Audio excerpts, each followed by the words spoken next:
إن الحمد لله نحمده ونستعينه ونستغفره ونعوذ بالله من شرور أنفسنا ومن سيئات أعمالنا من يهده الله فلا مضل له ومن يضلله فلا هادي له وأشهد أن لا إله إلا الله وحده لا شريك له وأشهد أن محمدا عبده ورسوله أما بعد فإن خير الحديث كتاب الله وخير الهدي هدي محمد صلى الله عليه وآله وسلم وشر الأمور محدثاتها وكل محدثة بدعة وكل بدعة ضلالة وكل ضلالة في النار. أعوذ بالله السميع العليم من الشيطان الرجيم من همزه ونفخه ونفثه. بسم الله الرحمن الرحيم. رب اشرح لي صدري ويسر لي أمري واحلل عقدة من لساني يفقهوا قولي. بسم الله الرحمن الرحيم. إن الله وملائكته يصلون على النبي يا أيها الذين آمنوا صلوا عليه وسلموا تسليما. اللهم صل على محمد وعلى آل محمد كما صليت على إبراهيم وعلى آل إبراهيم إنك حميد مجيد. اللهم بارك على محمد وعلى آل محمد كما باركت على إبراهيم وعلى آل إبراهيم إنك حميد مجيد. آج انشاءاللہ تعالی سورۃ البقرہ کی آیت نمبر 222 اور رکوع نمبر 28 سے شروع کریں گے. 27 رکوع مکمل ہو چکے ہیں اللہ کے فضل سے. تو میں نے شروع میں بھی عرض کیا تھا کہ سورۃ البقرہ کا جو نصف ثانی ہے یہ اسلامک شریعت کا بلو پرنٹ ہے، ابتدائی خاکہ.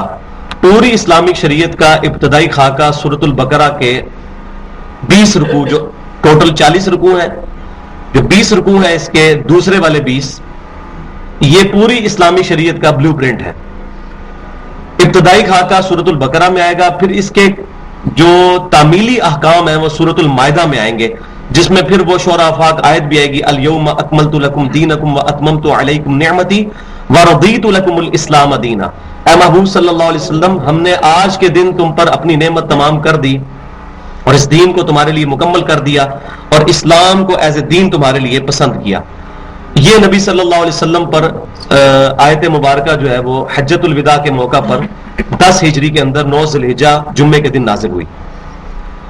تو اب سب سے کریٹیکل ٹاپک ڈسکس ہونے والا ہے، وہ ہے آئلی زندگی کے جو قوانین ہیں، اور یہ چند مشکل ترین ٹاپکس میں سے ہیں جن کو بڑے کم لوگ ہاتھ ڈالتے ہیں اور صحیح طریقے سے بریف کر سکتے ہیں.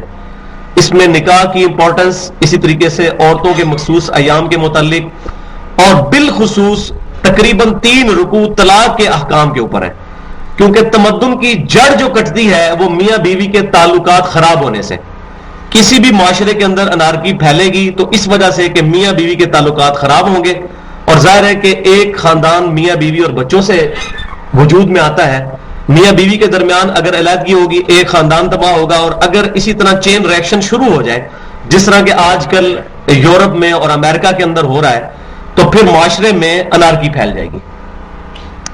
تو اس لیے اللہ تبارک و تعالیٰ نے سورۃ البقرہ کے اندر کریٹیکلی طلاق اور نکاح کے مسائل کو بڑی ڈیٹیل سے بیان کیا، اور ان چیزوں کو بغیر شرم کیے ہوئے بیان کرنا چاہیے تاکہ لوگوں کے کنسپٹ کلیئر ہوں ان احکامات کے معاملے میں. تو اللہ کا نام لے کر اس کو شروع کرتے ہیں. بسم اللہ الرحمن الرحیم. وَيَسْأَلُونَكَ عَنِ الْمَحِيضِ. اے محبوب صلی اللہ علیہ وسلم، اور یہ آپ سے پوچھتے ہیں حیض کے متعلق، کہ عورتوں کے جو حیض کے دن ہیں ان کے متعلق کیا شرعی حکم ہے. قل، اے محبوب صلی اللہ علیہ وسلم آپ فرما دیجئے، ہوا اذا، کہ وہ تکلیف دہ چیز ہے. اس کو اگر ہم مسلسل پڑھیں گے تو اذن پڑھیں گے، لیکن وقف کریں گے تو اذا. فَاعْتَزِلُوا النِّسَاءَ فِي الْمَحِيضِ. پس اپنی عورتوں سے حیض کے دنوں میں الگ رہو. اعتزال کہتے ہیں الگ ہونے کو، اسی سے وہ فرقے کا نام بھی ہے معتزلہ، جو اہل سنت سے ٹوٹ کر الگ ہوئے اور انہوں نے صحابہ کرام اور تابعین کا جو منہج تھا اس کو چھوڑا. ان کو ہم معتزلہ کہتے ہیں، الگ ہونے والے. فَاعْتَزِلُوا، الگ ہو جاؤ، النِّسَاءَ فِي الْمَحِيضِ، عورتوں سے حیض کے دنوں میں. وَلَا تَقْرَبُوهُنَّ حَتَّى يَطْهُرْنَ، اور ان کے ساتھ مقاربت، ان کے ساتھ صحبت نہ کرو یہاں تک کہ وہ عورتیں پاک ہو جائیں. جو ان کے پیریڈز کے دن ہے، جو حیض کے دن ہے، تقریباً 1 ہفتے سے لے کر 10 دن تک، جب تک وہ ان دنوں سے پاک نہ ہو جائیں اس وقت تک عورتوں کے ساتھ صحبت نہ کرو. فَإِذَا تَطَهَّرْنَ فَأْتُوهُنَّ مِنْ حَيْثُ أَمَرَكُمُ اللَّهُ، اور جب وہ پاک ہو جائیں حیض کے دنوں سے تو پھر اپنی عورتوں کے پاس جاؤ، اس جگہ سے ان کے ساتھ صحبت کرو کہ جو اللہ تعالیٰ نے تمہیں حکم دیا ہے. اب ہم یہ چیلنج کرتے ہیں کہ یہ حکم کہاں پر لکھا ہوا ہے؟ جو لوگ منکرین حدیث ہیں اور سمجھتے ہیں کہ قرآن پاک کے شرعی احکامات کو سمجھنے کے لیے حدیث کی حاجت نہیں ہے، ان کو ہمارا اوپن چیلنج ہے کہ ہمیں بتائیں کہ یہ جو قرآن میں آیا کہ اپنی عورتوں کے ساتھ صحبت کرو، جہاں سے اللہ نے حکم دیا ہے وہ حکم کہاں ہے قرآن کے اندر؟ اس کے لیے آپ کو صحیح بخاری اور صحیح مسلم کی طرف رجوع کرنا پڑے گا. ایز فار ایز عقائد آر کنسرنڈ، قرآن پاک از اے پرفیکٹ بک. قرآن پاک کا بیسک ٹاپک عقیدہ ہے. عقیدے میں قرآن پاک حدیث کا محتاج نہیں ہے، اور قرآن کا مضمون بھی عقیدہ ہی ہے. یہ بعض لوگ زبان کھول کر کہہ دیتے ہیں جی نماز میں قرآن میں نماز کا طریقہ کوئی نہیں لکھا ہوا. یہ قرآن کی کمزوری نہیں ہے، قرآن کا ٹاپک نہیں ہے نماز کا طریقہ، نماز کا حکم ہے. نماز کی فرضیت ہمارے عقیدے میں داخل تھی، اس چیز کا حکم آ گیا. تو قرآن پاک میں درجنوں جگہوں پر آیا ہے اطیعوا اللہ و اطیعوا الرسول، اللہ کی اطاعت کرو اور اس کے رسول صلی اللہ علیہ وسلم کی طرف. پھر اس کا ایپیکس تو یہاں تک آیا من یطع الرسول فقد اطاع اللہ، جس نے رسول اللہ صلی اللہ علیہ وسلم کی اطاعت کی گویا کہ اس نے اللہ کی اطاعت کی. تو آپ صلی اللہ علیہ وسلم کی مبارک زندگی ہمارے سامنے احادیث کی شکل میں موجود ہے، جو الحمدللہ محدثین نے پہلے 300 سال کے اندر احادیث کی کتابیں لکھی، اور قرآن پاک کو صحیح معنوں میں شرعی احکامات کو سمجھنے کے لیے ان حدیثوں کی ضرورت ہمیں پڑتی ہے. تو اللہ تعالیٰ فرما رہا ہے پھر اپنی بیویوں کی صحبت، ان کے ساتھ صحبت کرو پاک ہونے کے بعد جہاں سے تمہیں اللہ نے حکم دیا ہے، یعنی کہ جو ان کا فطرت کا مقام ہے. ان اللہ یحب التوابین ویحب المتطہرین، بے شک اللہ تعالیٰ محبت کرتا ہے رجوع لانے والوں سے جو اللہ کی طرف توبہ کرتے ہیں، اور صاف ستھرا رہنے والوں سے بھی محبت کرتا ہے. اب یہودیوں کا یہ کنسپٹ تھا، صحیح مسلم کے اندر ملتا ہے، کہ وہ یہ کہتے تھے کہ حیض کے دنوں میں عورتوں کے پاس لیٹ بھی نہیں سکتے، عورتوں کے ہاتھ سے کھانا بھی نہیں کھا سکتے، یعنی یہ عورتیں فزیکلی ناپاک ہو جاتی ہیں.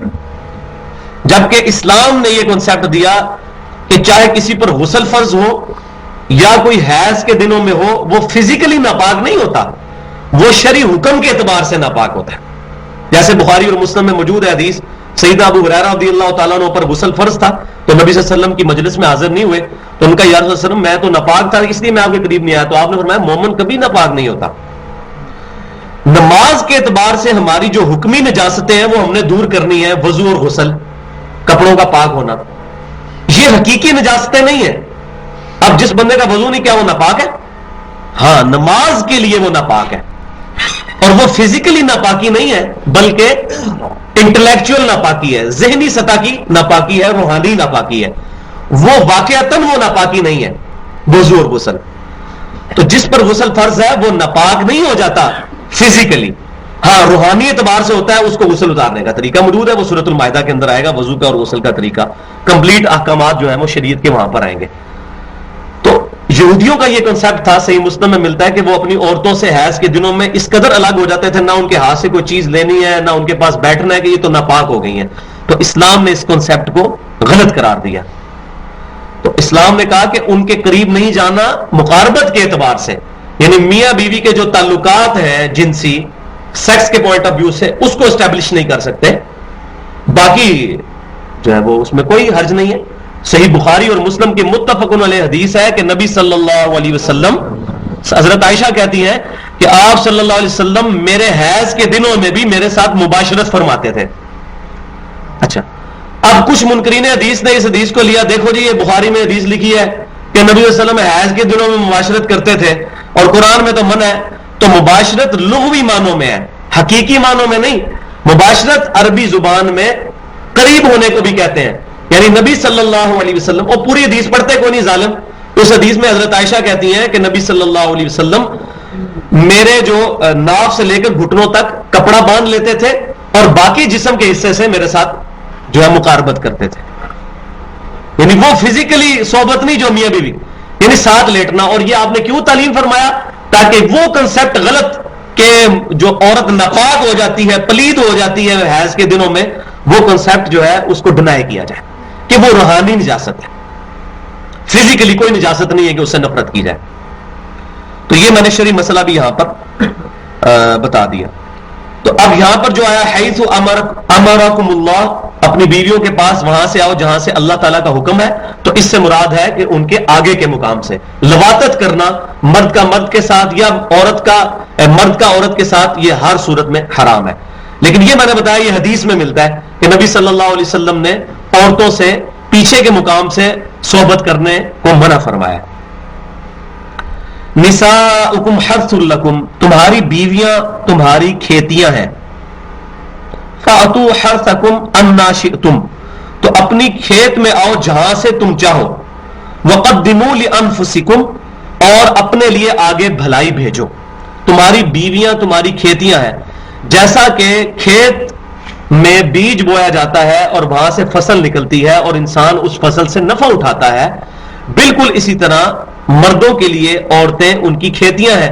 کہ مرد جب عورت سے صحبت کرتا ہے اس کے نتیجے میں اللہ تعالیٰ مرد کو اولاد عطا فرماتا ہے, اور وہ اولاد جو ہے وہ انسان کا ایسٹ ہے کہ وہ اس اولاد کی تربیت کرے گا. یہ وہ اللہ تعالیٰ فرما رہا ہے وَقَدِّمُوا لِأَنفُسِكُمْ, اور اپنے لیے آگے بھیجو جو اللہ تعالیٰ نے تمہارے لیے مقدر کیا ہے. یعنی دعا کرو کہ اللہ تعالیٰ تمہیں اولاد دے اور وہ اولاد پھر تمہارے لیے صدقہ جاریہ بنے. جیسے صحیح مسلم کے اندر حدیث ہے کہ جو شخص مر جائے اس کو 3 اعمال کے سوا کسی عمل کا بھی ثواب نہیں پہنچتا. اس میں سب سے پہلی چیز صدقہ جاریہ ہے. کسی شخص نے اپنی زندگی میں کوئی نیک عمل کیا تو اس کو مرنے کے بعد اس کا ثواب ملے گا. کسی نے مسجد میں پنکھا لگوا دیا یا کوئی کنواں کھدوا دیا, اسی طریقے سے فلاح عامہ کا کوئی کام کیا تو اس کو بینیفٹ ملے گا. اچھا, اسی طریقے سے دوسری چیز آپ صلی اللہ علیہ وسلم نے فرمائی کہ کوئی شخص علم کی بات لکھے اور اس سے لوگ نفع حاصل کریں. جیسے آج سے 1200 سال پہلے امام محمد بن اسماعیل بخاری رحمۃ اللہ علیہ المتوفا 256 ہجری, انہوں نے صحیح بخاری لکھی.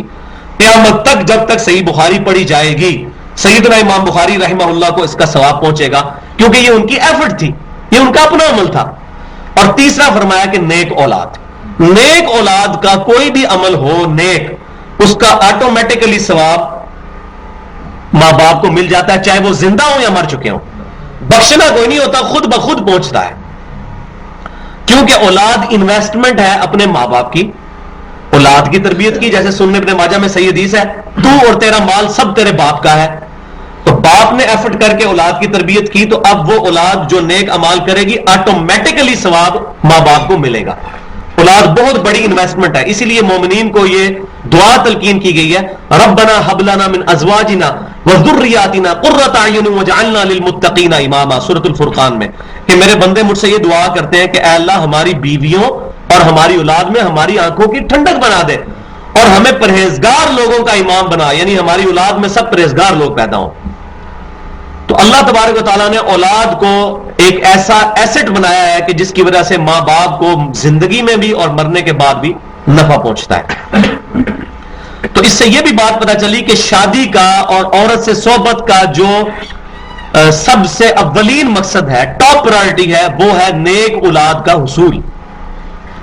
صرف سیکس کی سیٹسفیکشن نہیں ہے, بلکہ اس میں پرائرٹی اس بات کی ہے کہ انسان نیک اولاد طلب کرے تاکہ وہ انسان کے لیے صدقہ جاریہ بنے. تو اپنی بیویوں کے پاس آؤ, تمہاری کھیتیاں جہاں سے بھی جاؤ. تو اس میں صحیح بخاری کے اندر حدیث موجود ہے کہ یہودی یہ کہتے تھے کہ اگر کوئی شخص اپنی بیوی سے صحبت تو صحیح جگہ پر کرے لیکن وہ اس کی پیٹھ کی طرف سے آئے تو یہ اس سے بچہ جو ہے وہ بھینگا پیدا ہوتا ہے. تو اسلام نے اس چیز کی معاونت کی کہ چاہے کوئی شخص جو ہے وہ اپنی عورت کے ساتھ اسی مقام پر جس پہ اللہ نے حکم دیا ہے صحبت کرے, آگے سے آئے یا پیچھے سے, مقام وہی ہونا چاہیے جو کہ اللہ تبارک و تعالیٰ نے یعنی فرج کے اندر, تو اس میں کوئی ایسا شرعی طور پر ممانعت نہیں. تو یہ اس کا ذکر ہے کہ اپنی بیویوں کے پاس آؤ جہاں سے مرضی. واتقوا اللہ، اور اللہ کا تقوی اختیار کرو. تو اصل چیز جو روح ہے اسلام میں احکام کی وہ اللہ کا تقوی ہے. تقوی ہوگا تو انسان جو ہے وہ گناہوں سے بچے گا اور اللہ تبارک و تعالیٰ کی فرما برداری کرے گا. اور تقوی کیا ہے؟ اللہ تعالیٰ کا خوف. وَاعْلَمُوا أَنَّكُمْ مُلَاقُوهُ، اور خوب جان لو کہ تمہیں اپنے رب سے ملاقات کرنی ہے. یہ جو اصل میں کانسیپٹ ہے نا کہ اپنے رب سے ملنا ہے، on the day of judgement accountability ہونی ہے، جواب دہی ہونی ہے اللہ کی بارگاہ میں. یہ وہ چیز ہے جو انسان کا قبلہ درست رکھتی ہے. اسی لیے سورۃ البقرہ کے شروع میں اللہ تعالیٰ نے آخرت کے بارے میں فرمایا وَبِالْآخِرَةِ هُمْ يُوقِنُونَ، آخرت پہ اہل ایمان یقین رکھتے ہیں. باقی چیزوں کے لیے کہا ایمان رکھتے ہیں، اس کے لیے کہا یقین. ایمان کا لفظ انف نہیں تھا، اس کے لیے یقین آخری درجے کا ایمان. اور واقعی حقیقت یہ ہے کہ اگر یقین نہ ہو آخرت کا تو انسان داڑھی رکھے گا، نمازیں بھی پڑھے گا، شلوار ٹخنوں سے اوپر بھی رکھے گا، اور رشوت کا کاروبار بھی کرے گا، سود بھی کھائے گا، سارے کام کرے گا. اگر گاڈ اللہ کی کانشیسنس انسان میں تقوی پیدا ہوگا پھر انسان جو ہے وہ واقعی نماز قائم کرنے والا ہوگا. اگر نماز پڑھ کے نکلا ہے تو اپنی پریکٹیکل لائف میں بھی امام کائنات صلی اللہ علیہ وسلم کی مبارک زندگی کے مطابق زندگی گزارنے کی کوشش کرے گا. تقوی نہیں ہے تو کوئی شرعی حکم انسان کا قبلہ درست نہیں کر سکتا اگر اللہ کا تقوی اور آخرت کا خوف نہیں ہے. وَاعْلَمُوا أَنَّكُمْ مُلَاقُوهُ، اور خوب جان لو اس بات کو کہ تمہیں اللہ سے ملاقات کرنی ہے.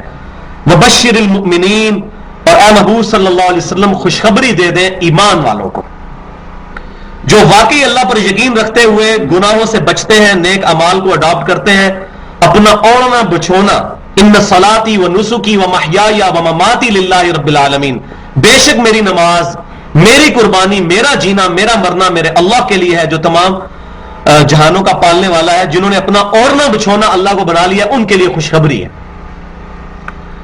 وَلَا تَجْعَلُوا اللَّهَ عُرْضَةً، اور مت بناؤ اللہ تعالیٰ کے نام کو رکاوٹ.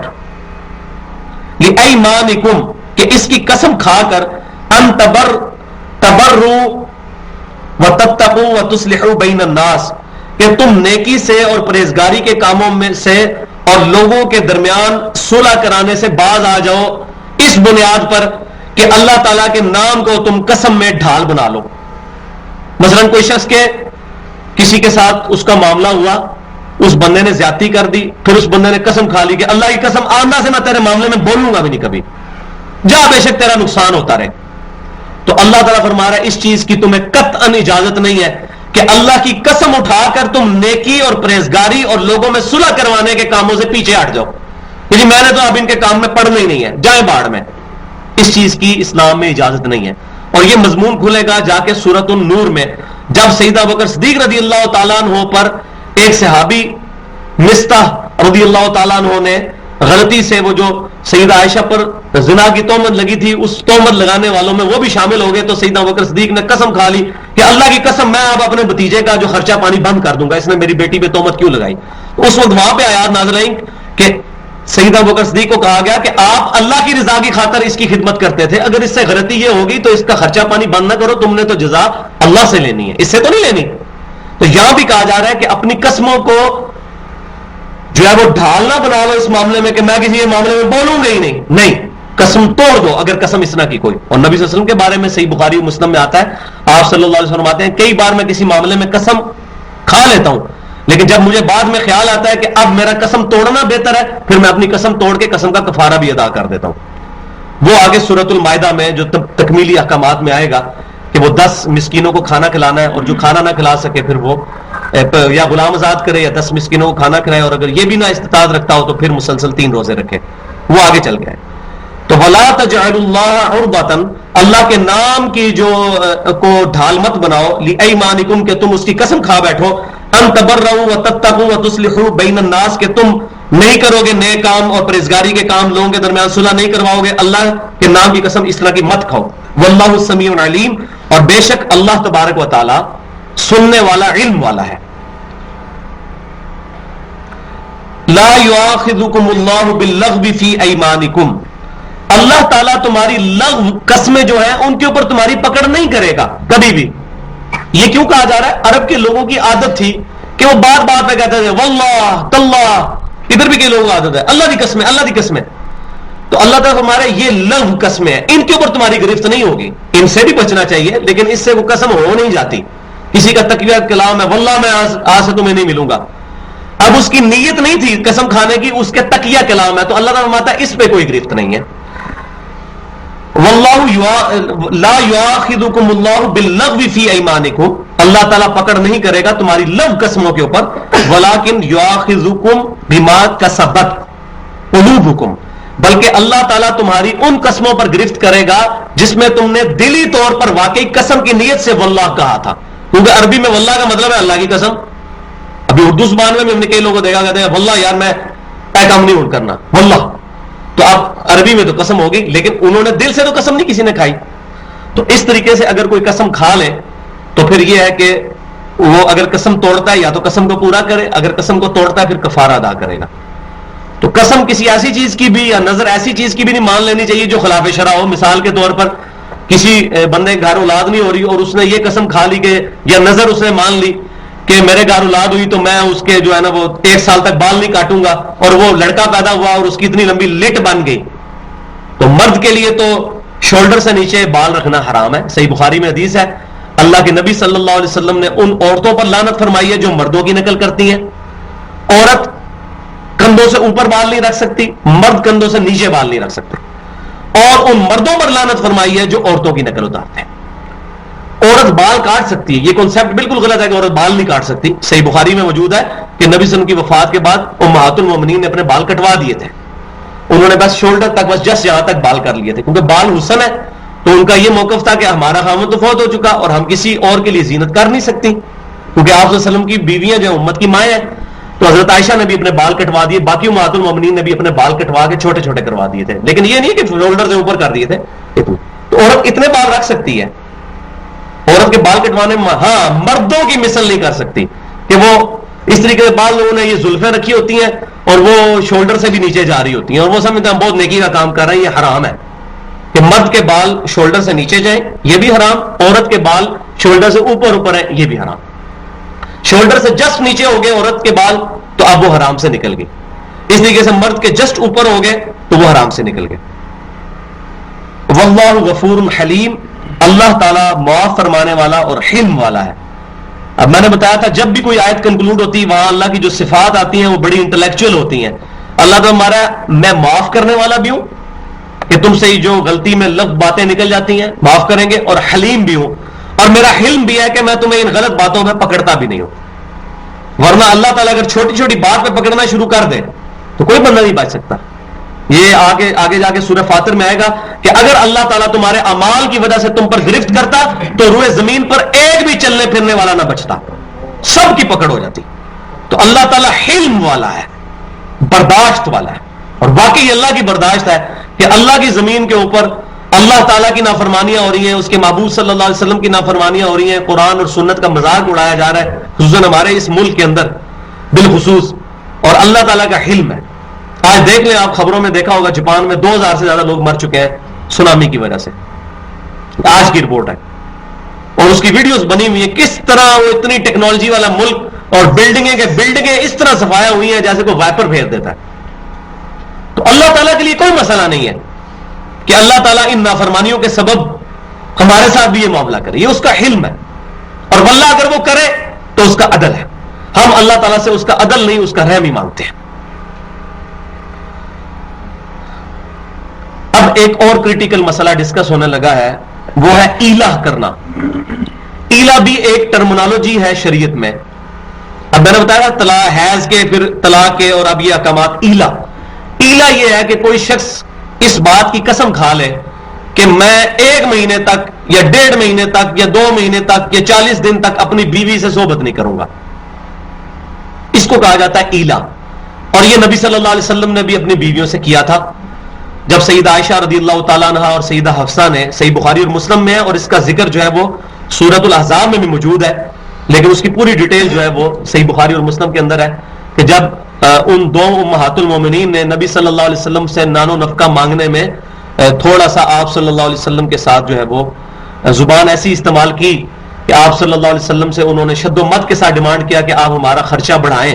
تو نبی صلی اللہ علیہ وسلم تو فقر کی زندگی گزار رہے تھے، تو تو اللہ تبارک و تعالیٰ کو سخت جلال آیا. پھر قرآن کی آیات نازل ہوئی. 21ویں پارے کا آخری صفحہ، 22ویں پارے کا پہلا صفحہ پڑھ لیں کہ نبی صلی اللہ علیہ وسلم کو کہا گیا کہ آپ اپنی بیویوں سے کہیں کہ اگر تم دنیا کا مال چاہتی ہو تو میں تمہیں دنیا کا مال دے کے رخصت کر دیتا ہوں، اور اگر اللہ اور اس کا رسول اور آخرت کو چاہتی ہو پھر میرے نبی صلی اللہ علیہ وسلم کے ساتھ اسی قسم پرسی کے حال میں تم نے گزارا کرنا ہے. تو نبی صلی اللہ علیہ وسلم نے پھر ایلا کیا، اپنی بیویوں سے 1 مہینے تک الگ رہے. پھر بعد میں ان کو اختیار دیا تو پھر انہوں نے رو رو کر نبی صلی اللہ علیہ وسلم سے معافی مانگی، اور پھر آئندہ انہوں نے اپنی زبان جو ہے اس معاملے میں نہیں کھولی. تو ایلا کرنا یہ ہے کہ کوئی شخص اپنی بیوی سے علیحدگی کی قسم کھا لے. اب وہ اپنی بیوی سے لاگی قسم یہ نہیں میں 1 سال اپنی بیوی سے لگ رہوں گا.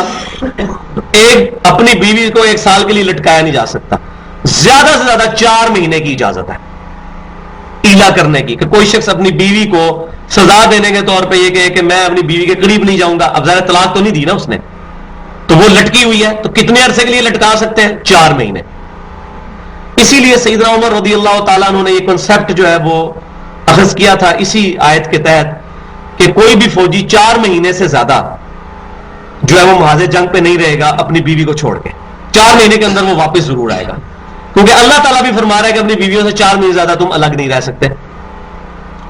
اسی وجہ سے یہ جو تبلیغی جماعت کے لوگوں نے بھی وہ 4 مہینے کا کنسپٹ نکالا ہے. یہاں تک تو ان کی بات ٹھیک ہے، لیکن جو 7 مہینے اور 1 سال کا کنسپٹ ہے شادی شدہ بندوں کے لیے بغیر بیویوں کے وہ ٹریول کرتے ہیں، تو یہ اس کے ساتھ متصادم ہے. تو ان کو اخلاق کے ساتھ پازیٹیولی ان کی چیزوں کو ایڈریس کرنا چاہیے. بہت اچھا کام کر رہے ہیں. باقی ان سے جو غلطی تو ہر بندے سے ہو سکتی ہے، لیکن یہ چیز ہے کہ 4 مہینے سے زیادہ کوئی بھی مرد اپنی بیوی سے الگ نہیں رہ سکتا.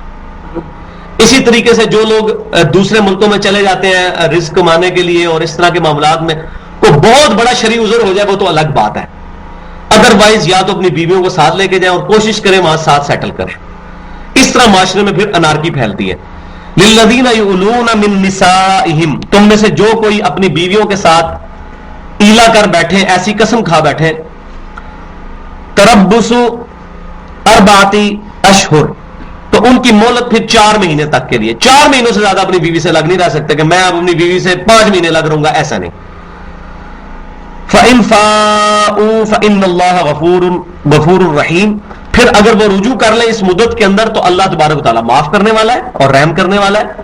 یعنی کسی نے کہا کہ جی میں 1 مہینہ اپنی بیوی کے قریب نہیں آؤں گا، اس کو 20 دن کے بعد احساس ہوا کہ نہیں یار میری بیوی صحیح ہو گئی ہے، اس کا ایٹیچیوڈ ٹھیک ہو گیا ہے، تو اب وہ 10 دن کا انتظار نہ کرے، رجوع کر لے، لیکن اپنی قسم کا پھر کفارہ ادا کرے گا. اور وہ سورۃ المائدہ میں جا کے آئے گا یا ایک غلام آزاد کرے یا 10 مسکینوں کو کھانا کھلائے، اور اگر یہ نہیں کر سکتا، اگر اس کی استطاعت نہیں ہے تو پھر 3 مسلسل روزے رکھے گا. وَإِنْ عَزَمُوا الطَّلَاقَ، اور اگر وہ پکا ارادہ کر لے طلاق کا، فَإِنَّ اللَّهَ سَمِيعٌ عَلِيمٌ، تو بے شک اللہ تعالیٰ سب کچھ جاننے والا ہے، علم رکھنے والا ہے، سننے والا اور علم رکھنے والا ہے. تو اگر طلاق کا ارادہ ہے تو پھر اس کو صحیح طریقے سے ایڈریس ہونا چاہیے کہ کبھی ایسے حالات بن گئے ہیں تو پھر طلاق دینے میں بھی کوئی حرج نہیں ہے. وہ آگے جا کے پھر ان چیزوں کو میں ایڈریس کروں گا. یا میں بنیادی طور پہ 2-4 باتیں عرض کر دوں کہ طلاق کے بارے میں سنن نبی داؤد میں صحیح حدیث موجود ہے کہ نبی صلی اللہ علیہ وسلم نے فرمایا کہ اللہ تعالیٰ کو حلال چیزوں میں سب سے زیادہ ناپسند طلاق ہے. اور ظاہر ہے کہ یہ اس طلاق کا ذکر ہے کہ جو زیادتی کے ساتھ کسی کو دی جائے. اگر واقعی کوئی جینون ریزن بن جاتی ہے وہ علیحدہ سے معاملہ ہے، لیکن اللہ تبارک و تعالیٰ نے اس کی اجازت ضرور دی ہوئی ہے. اس کا یہ مطلب نہیں کہ کام کرنا شروع کر دیا جائے، کیونکہ اس سے تمدن کی جڑ کٹتی ہے. اسی پہ قیاس کرتے ہوئے میں یہ بات کرتا ہوں کہ ننگے سر نماز پڑھنا صرف جائز ہے، لیکن ایک بندہ روٹین بنا لے کہ میں نے ہمیشہ ہی ننگے سر نماز پڑھنی ہے سنت کے خلاف، تو پھر یہ وہ اس میں ایگزیجریشن اور غلو کر رہا ہے. طلاق دینا جائز ہے، حلال ہے، لیکن اس کو جان بوجھ کے طلاق دینا، بغیر کسی وجہ کے طلاق دینا، یا اس طرح کی روٹین بنا لینا کہ بیوی رکھنا طلاق دے دینا پھر نئی بیوی کر لینا پھر طلاق دینا، جس طرح امریکہ کے اندر دنیا کے میں سب سے زیادہ طلاقیں امریکہ میں ہو رہی ہیں، وہاں تمدن کی جڑ کٹ چکی ہے اس اعتبار سے. تو طلاق جو ہے وہ حلال چیز ہونے کے باوجود ناپسندیدہ ہے. اسی طریقے سے صحیح مسلم میں ایک حدیث موجود ہے کہ نبی صلی اللہ علیہ وسلم نے فرمایا کہ شیطان نے اپنا تخت جو ہے وہ پانیوں پہ لگایا ہوا ہے. جو آج کچھ لوگ یہ کنسپٹ کرتے ہیں کہ یہ جو برمودا ٹرائنگل ہے 1000 کلومیٹر کا وہ تقریباً بنتا ہے ایریا، جہاں پہ نہ کوئی جہاز ہوائی جہاز جائے تو وہ بھی غائب ہو جاتا ہے. کل بھی رات کو میں نے اس پہ ڈسکوری چینل پہ دیکھ رہا تھا بحری جہاز بھی جاتا ہے تو غائب ہو جاتا ہے, ہوا میں اڑنے والا جہاز جاتا ہے وہ بھی غائب ہو جاتا ہے. تو بعض لوگوں کا یہ خیال ہے کہ شاید یہ سمندر کا وہ جو پیسیفک اوشن کا وہ جو پورشن ہے برمودا ٹرائنگل والا بحر الکاہل کا, شاید یہ وہ ہو, واللہ عالم. تو صحیح مسلم میں حدیث ہے کہ شیطان نے اپنا تخت جو ہے وہ پانیوں پر لگایا ہوا ہے, اور وہ پھر ایسا اس نے ایک وقت رکھا ہوا ہے جب اس کے چیلے آ کے اس کو بتاتے ہیں کہ آج ہم نے دن میں کیا کیا کام کیے. کوئی شخص یہ آگے کہتا ہے کہ جی میں نے آج جو ہے وہ ایک بندے سے چوری کروا دی, کوئی کہتا ہے جی آج کوئی بندہ علم حاصل کرنے کے لیے جا رہا تھا, اس کو میں نے راستے میں وسوسہ ڈال کے چھوڑ دیا. تو وہ ساری جو کارستانی ہے ان کو بڑا کیجول لیتا ہے. پھر اس کا ایک چیلا آگے بتاتا ہے کہ آج میں نے میاں بیوی کے درمیان علیحدگی کروا دی ہے, لڑائی کروا دی ہے. اس کو پروٹوکول سے ملتا ہے, وہ کہتا ہے تم نے اصل کام کیا ہے, کیونکہ میاں بیوی کے درمیان علیحدگی ہوگی تو تمدن کی جڑ کٹ جائے گی, معاشرہ جو ہے فنا ہو جائے گا. کیوں؟ میاں بیوی کی علیحدگی, بچوں پہ اثر, بچے پھر جو ہے آوارہ ہو جائیں گے اور اس طریقے سے معاشرے کا ناسور بن جائیں گے. تو میاں بیوی کا جو تعلق ہے یہ بڑا مضبوط تعلق ہونا چاہیے, اور اس تعلق کو مضبوط کرنے کے لیے جو بانڈ اللہ تعالیٰ نے رکھا ہے وہ دو چیزیں ہیں. نمبر 1 سیکس, اور نمبر 2 اولاد. یہ دو چیزیں ہیں جو میاں بیوی کے درمیان تعلق کو مضبوط کرتی ہیں. اگر مرد اپنی بیوی کے علاوہ غیر محرم عورتوں کو تاڑے گا تو اس کے دل میں اپنی بیوی کی وقت ختم ہو جائے گی. میرے پاس جب بھی کوئی بندہ آتا ہے, الحمدللہ میں بھی شادی شدہ ہوں, 6-7 سال ہو چکے ہیں, 3 بچے ہیں الحمدللہ میرے, تو میں اس بندے کو یہی ہمیشہ کہتا ہوں کہ اب تمہاری شادی ہوئی ہے تو اگر خدا نہ خواستہ اس سے پہلے تم اپنی نگاہوں کی حفاظت نہیں کرتے تھے تو اب اپنی نگاہوں کی حفاظت کرنا, اگر تم چاہتے ہو کہ تمہاری بیوی تمہیں اچھی لگے. ادروائز دنیا میں کتنی عورتوں سے بندہ نکاح کر سکتا. تو نظر کی حفاظت یہ میاں بیوی کے بانڈ کو مضبوط کرتی. اسی طریقے سے بیوی بھی اپنے مرد تک نظر رکھے, غیر محرم کو نہ دیکھے, اور پردے کا اور نقاب کا اہتمام کرے. اور دوسری چیز اولاد ہے. اولاد کی وجہ سے بعض اوقات اتنی بری بری عورتیں ہوتی ہیں لیکن خاوند کمپرومائز کر کے اس کو طلاق نہیں دیتے کہ میری اولاد برباد ہو جائے گی. تو یہ دو چیزیں ہیں جو کہ میاں بیوی کے تعلق کو مضبوط کرتی ہیں. خیر آگے چل کے یہ ڈیٹیل احکامات بھی اس میں آئیں گے. والمطلقات یتربصن بانفسهن 3 قروء, اور طلاق دی ہوئی عورتیں اپنے آپ کو روکے رکھیں 3 طہر تک, 3 حیضوں سے پاک ہونے تک. اب یہ عورتوں کی عدت آ رہی ہے. پہلی بات یہ یاد رکھیں, صحیح بخاری میں حدیث موجود ہے, عبداللہ بن عمر رضی اللہ تعالیٰ عنہ نے اپنی بیوی کو حیض کے دنوں میں طلاق دے دی تھی. نبی صلی اللہ علیہ وسلم نے ان کو حکم فرمایا کہ اپنی بیوی سے رجوع کرو. طلاق ہو گئی, طلاق آپ نے اسٹیبلش کر دی, بخاری مسلم میں موجود ہے. اگرچہ حیض کی حالت میں عورت کو طلاق دینا حرام ہے, لیکن آپ صلی اللہ علیہ وسلم نے اس طلاق کو اسٹیبلش کر دیا اور فرمایا کہ رجوع کرو, اور جب عورت پاک ہو ان دنوں میں طلاق دو. اس سے یہ بات بھی پتا چلی کہ اگرچہ 3 طلاق اکٹھی دینا حرام ہے لیکن اسٹیبلش ہو جائیں گی. حیض کے دنوں میں طلاق دینا حرام ہے, تو جن لوگوں کا یہ کنسپٹ ہے کہ جی جو حرام کام ہے وہ کر لیا جائے تو طلاق ہوتی کوئی نہیں, کوئی اکٹھی 3 طلاقیں دینا حرام ہے, اس لیے کوئی اگر اکٹھی 3 طلاقیں دے گا واقعی نہیں ہوں گی, تو ان کے لیے یہ بہت بڑی دلیل ہے بخاری مسلم میں کہ حیض میں بھی عورت کو طلاق دینا حرام ہے. لیکن جب عبداللہ بن عمر نے حیض کی حالت میں طلاق دے دی تو آپ فرمایا رجوع کرو, لیکن اس ایک طلاق کو کاؤنٹ کر لیا آپ نے. تو حرام کام جو شریعت نے جو طریقہ بتایا ہے وہ تو آگے چل کے آئے گا کہ طلاق دینے کا کیا طریقہ ہے, لیکن اگر کوئی شخص اکٹھی 3 طلاقیں دے لیتا ہے تو اب شرعی احکام میں صحابہ کرام کا اس میں اجماع ہے کہ وہ 3 کی 3 طلاقیں واقع ہو جائیں گی, اس کی بیوی اس پر ہمیشہ کے لیے حرام ہو جائے گی. اس میں موضوع کو آگے چل کے ڈیٹیل سے انشاءاللہ صحیح مسلم سے, ابو داؤد اور ترمذی سے بیان کروں گا. تو جس عورت کو طلاق دی گئی وہ 3 حیضوں تک اپنے آپ کو روک کر رکھے, یعنی اس کی پھر عدت 3 حیض ہے. یعنی کہ جس طہر میں, طہر سے مراد وہ دن کہ جن میں وہ عورت پاک ہوتی ہے, اس کو خاوند نے طلاق دی, اس کے بعد 3 دفعہ حیض آئے اور 3 دفعہ پھر وہ پاک ہو, اب وہ عورت آزاد ہے.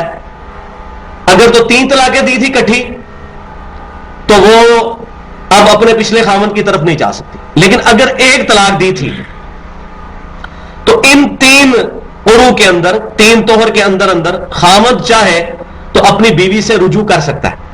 اگر 1 طلاق دی تھی یا 2 طلاقیں, 3 دی تو ایسے ہی فارغ ہو گئی نا. رجوع کر سکتا ہے. رجوع کا یہ طریقہ ہے مطلب اس کو ہاتھ لگا دے تب بھی رجوع ثابت ہو جائے گا. لیکن اگر یہ عدت گزر گئی, اس عدت کے بعد اب وہ طلاق رجی نہیں رہے گی, رجت والی طلاق نہیں رہے گی جس میں لوٹا جا سکے, طلاق بائن ہو جائے گی. یعنی وہ عورت اپنے خاوند کے نکاح سے نکل جائے گی. اگر ایک طلاق دی ہوئی تھی تو وہ ہمیشہ کے لیے نکاح سے نہیں نکلی, اس وقت کے لیے نکل گئی. اب وہ بیوی چاہے تو اپنے اسی خاوند سے دوبارہ نکاح کر سکتی ہے اگر ایک یا دو طلاقیں دی تھی, لیکن 3 دے دی تو پھر نہیں وہ کر سکتی. لیکن نکاح اب نیا ہوگا, حق مہر بھی نیا ہوگا. لیکن 3 مہینے کے اندر اندر خاوند اپنی بیوی سے رجوع کر سکتا ہے. اب اس کو زندگی میں پھر ایک اور اختیار رہ جائے گا. اگر ایک طلاق دی تھی تو ایک ہی اور دے سکتا ہے, 2 اور دے گا تو ہمیشہ کے لیے فارغ. اب وہ یہ نہیں کہ دوبارہ سے گنتی شروع ہو جائے گی 1 2 3, ایک وہ اختیار کر چکا ہے اپنا. تو عورت جو ہے وہ 3 طہر تک انتظار کرے گی. اس کے بعد پھر اس کو اجازت ہے, چاہے تو وہ کسی اور مرد کے ساتھ نکاح کرے, چاہے اسی کے ساتھ دوبارہ کر لے اگر 1 یا 2 طلاقیں دی تھی. وَلَا يَحِلُّ لَهُنَّ أَن يَكْتُمْنَ مَا خَلَقَ اللَّهُ فِي أَرْحَامِهِنَّ, اور کسی عورت کے لیے جائز نہیں ہے کہ جو اس کے پیٹ میں رحم میں اللہ تعالیٰ نے کوئی چیز پیدا فرما دی ہے تو وہ اس کو چھپائے. ان كُنَّ يُؤْمِنَّ بِاللَّهِ وَالْيَوْمِ الْآخِرِ, اگر وہ اللہ پر اور قیامت کے دن پر ایمان رکھتی ہے عورت, تو اگر اس کو حمل ٹھہر چکا ہے تو اب وہ 3 مہینے کا اس کا نہیں ہوگا پیریڈ عدت کا. جب تک اب بچہ پیدا نہیں ہوتا اس وقت تک وہ عورت نکاح نہیں کر سکتی کسی بھی کے ساتھ بھی, چاہے 3 طلاقیں ہوئی تھی یا 1 طلاق ہوئی تھی, واپس خاوند کے پاس جانا ہے پھر تو معاملہ ایک ڈفرنٹ ہو جائے گا.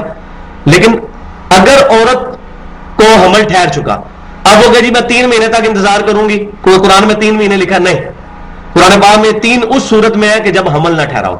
اور اگر حمل ٹھہرا ہو تو چاہے 1 دن کے بعد بھی ڈلیوری ہو جائے تو عورت کی عدت ختم ہو جائے گی. یہ حدیثوں میں ملتا ہے. پھر 3 مہینے کی ضرورت نہیں ہے. وہ 3 مہینے کا پیریڈ اس لیے رکھا گیا ہے کہ اگر اس دوران حمل ٹھہرنا ہے یا کوئی ایسا معاملہ ہونا ہے تو واضح ہو جائے, بالکل کرسٹل کلیئر ہو جائے, اس وجہ سے مدت رکھی گئی ہے. یہ عدت کی بات ہو رہی ہے. جو بیوہ عورت ہے اس کی عدت بالکل ڈفرنٹ ہے. وہ اپنے خاوند کا سوگ کرے گی 4 مہینے 10 دن, وہ آگے چل کے آئے گا. وہ ہے بیوہ عورت کا, یہ ہے طلاق یافتہ عورت کا. یہ بڑے کریٹیکل مسائل ہیں, اور یہ میں جتنے فلوئنٹلی آپ سے بیان کر رہا ہوں نا یہ چیزیں, تو ان کو بڑی توجہ کے ساتھ سنیں. عموماً ان مسئلوں کے اوپر اتنے زیادہ لوگوں کو گرپ نہیں ہوتی ہے, نہ لوگ پوچھتے ہیں, شرماتے ہیں. تو یہ تمام مسلمانوں پہ یہ مسئلے سیکھنا, خصوصاً جس کی شادی ہونے والی ہے اس پہ تو فرض ہے, جس کی ہو چکی ہے اس پہ تو فرض عین ہے, اور جس کی ابھی نہیں ہوئی ہے اور شادی کرنے کا ارادہ ہے انشاءاللہ سنت کے مطابق, تو اس کے لیے بھی ضروری ہے. کیونکہ النکاح سنتی فمن رغب عن سنتی فلیس منی, بخاری مسلم کی حدیث ہے, نکاح میری سنت ہے, جس نے میری سنت سے اغراض کیا وہ اس کا مجھ سے کوئی تعلق نہیں ہے.